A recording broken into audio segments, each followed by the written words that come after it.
Well, it's been a week of warnings from the International Monetary Fund. Key economic worries highlighted include public debt, trade tariffs and the global growth outlook.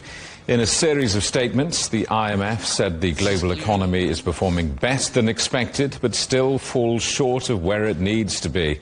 The organisation also warned that global public debt is on track to exceed 100% of GDP by the end of the decade. Well, let's talk now to Vicky Pryce, the international economist.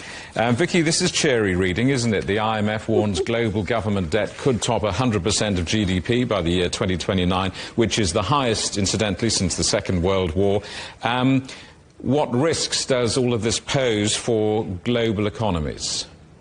Well, the first thing to say is that there was some optimism in their report. They upped the figures, so the expectation for 2025, and that was because there was a lot more trade with the US that happened in the first half of the year, because everyone started selling to the US in anticipation of the tariffs, so that's one thing.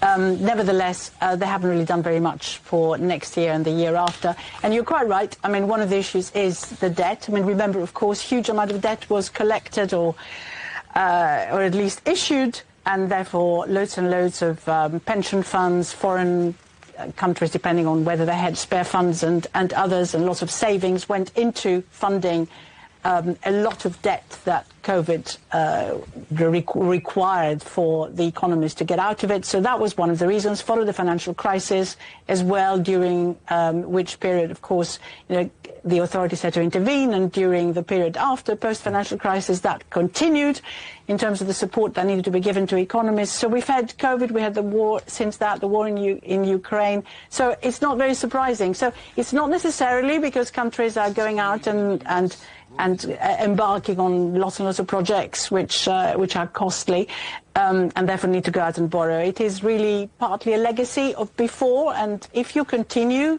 year after year to have still deficits rather than surpluses in your fiscal balance, then you end up with debt continuing to rise. And I think that's one of the concerns that the IMF has. And of course it looks particularly at the US, which, a little bit different to other countries, is also cutting taxes and increasing its debt because it really wants to move the economy in a different direction. Some will argue, of course, that deficits simply don't matter. We should stop getting wound up about this as long as economies keep growing. I mean, that's a fair position, isn't it?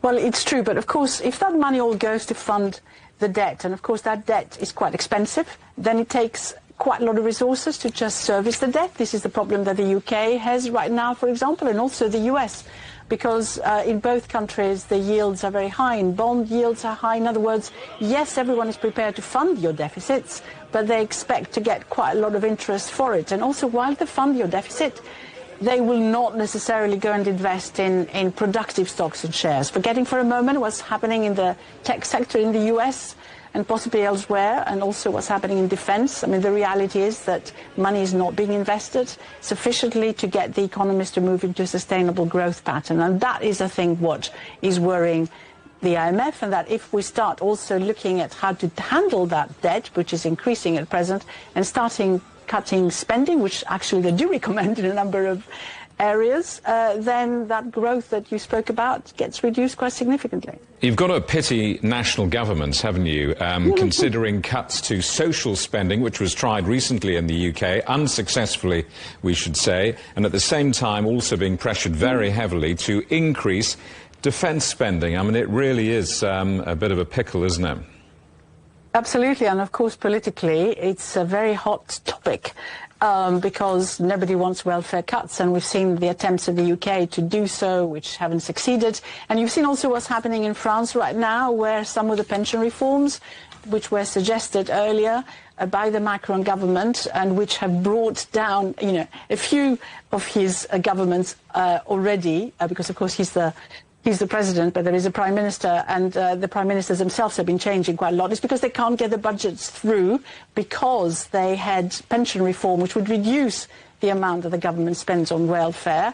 What's happened now for the government, the current one, the new one, to survive, is that they've dropped that for the moment. So yes, you're absolutely right. It's very, very difficult to cut welfare, and indeed the pressures on defence are increasing. What's happening in Europe, of course, is that we're moving towards maybe funding defence across the region, so not paying very high interest rates as you borrow, because probably, Germany being involved now a lot more.